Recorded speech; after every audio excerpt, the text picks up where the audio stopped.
শাসক দল তৃণমূল কংগ্রেসের টিকিটে জয়ী তিনবারের পঞ্চায়েত সদস্য গোপাল বেরা বর্তমানে পঞ্চায়েতের উপপ্রধান, কিন্তু আজও সংসার চালাতে রাজমিস্ত্রির কাজ করেন।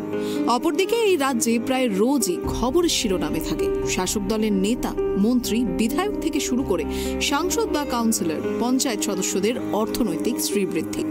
যেখানে শাসক দলের নেতা নেত্রীদের অল্প সময়ে ধন সম্পত্তি ফুলে ফেপে ওঠা, অট্টালিকার সমান বাড়ি, নামি দামি গাড়ি দেখতেই অভ্যস্ত রাজ্যবাসী, সেখানে স্ত্রী, সন্তান, বাবা মা মিলিয়ে 6 জনের সংসার চালাতে আজও রাজমিস্ত্রির কাজ করছেন উপপ্রধান।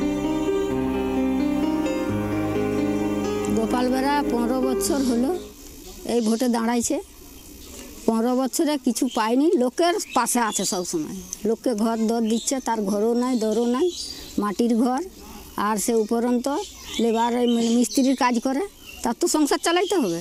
তার ছেলে দুটি, বৌমা আছে, মা বাবা আছে, তার খাওয়াইতে তো হবে। না খাওয়াবার পরে কি খাওয়াবে? তার জন্য লেবারের কাজ করে। আর ভোটে দাঁড়ায় সবাই ভালোবাসে, সবাইকে জিনিসপাতি দেয়। মানে 15 বছর সবাই ভালোবাসে, সবাই পাশে আসে। নিজের জন্য কিছুই করেনি, নিজের ঘরও নেই, তো মাটির ঘর।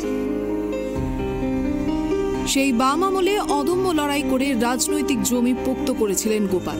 2013 পঞ্চায়েত ভোটে প্রথমবার জেতেন তিনি।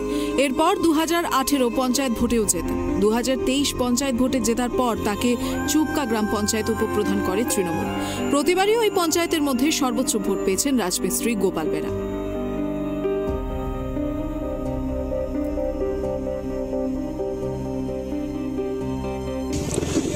2013 সাল থেকে আমি তৃণমূল কংগ্রেসের টিকিট হয়ে প্রথম নির্বাচনে দাঁড়িয়েছিলাম। তখন সিপিএমের সঙ্গে হাড্ডাহাড্ডি লড়াই হয়ে আমি 2013 সালে প্রথম নির্বাচনে যখন জয়ী হয়েছিলাম, অঞ্চলের 8 নম্বর চুবকা অঞ্চল থেকে টোটাল হাইস্ট ভোটে জয়ী হয়েছিলাম।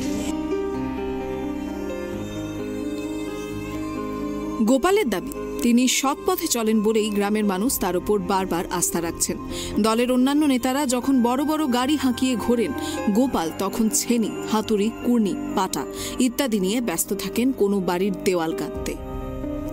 পঞ্চায়েত সদস্য হয়ে যা ভাতা পাওয়া যায় তাতে সংসার চলে না। বৃদ্ধ বাবা মা, স্ত্রী, সন্তান নিয়ে 6 জনের পরিবার। তাই সংসার চালাতে তিনি পুরনো পেশা আঁকড়ে ধরে আছেন। ফলে উপপ্রধান রাজমিস্ত্রি একদিকে যেমন বিভিন্ন সরকারি প্রকল্প নির্মাণ কাজে হাত লাগান, তেমনি পরিচিতির সুবাদে আশেপাশের গ্রামে বাড়িঘর তৈরিতেও তার ডাক আসে। উপপ্রধানের দায়িত্ব সামলে তাই গোপাল অন্য সময় পুরোদস্তুর রাজমিস্ত্রি, জানালেন গোপালবাবু।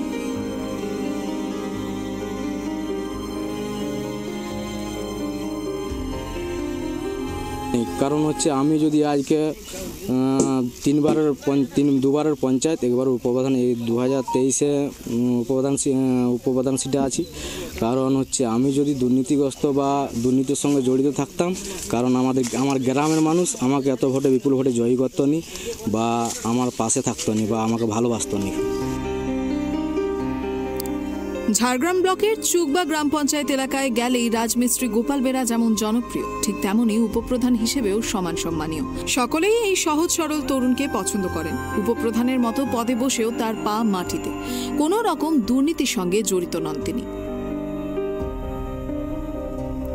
এখন রাজমিস্ত্রি কাজে আছে। আমার স্বামী পঞ্চায়েত ভোটে 3বার দাঁড়াইছিল, এখন উপপ্রধান হয়েছে, রাজমিস্ত্রির কাজে আছে। আর দেশের মানুষকে প্রচুর ভালোবাসে, দেশের মানুষও, মা বোনরা সবাই ভালোবাসে। আর আমাদের ভাঙা বাড়ি, বন্যা হলে ডুবে যায়, আমরা বাড়াইতে পারিনি কেউ। আর আমার স্বামী সবসময় দেশেরই ভালো করে। যারা আমরাকে দাঁড় কাইছে তাদের জন্যই সবসময় পাশে আছে। রাজ্য বা জেলায় যখন শাসক দলের নেতা, মন্ত্রী বা কাউন্সিলর, পঞ্চায়েত সদস্যদের বৈভব চোখে পড়ে, সেখানে ভীষণভাবে ব্যতিক্রম রাজমিস্ত্রি গোপাল বেরা। নিজের গ্রাম পঞ্চায়েত এলাকায় রাস্তাঘাট থেকে পানীয় জল প্রকল্প, নতুন ঘর নির্মাণ, আবার জাতিগত শংসাপত্র থেকে শুরু করে পঞ্চায়েতের অন্যান্য কাজ যেমন এক হাতে সামলান, তেমনি অন্য হাতে রাজমিস্ত্রির কাজ করে জীবিকা নির্বাহ করেন চুপকা গ্রাম পঞ্চায়েতের উপপ্রধান গোপাল বেরা। ঝাড়গ্রাম থেকে সুমন পণ্ডিতের রিপোর্ট, ট্রাইব টিভি বাংলা।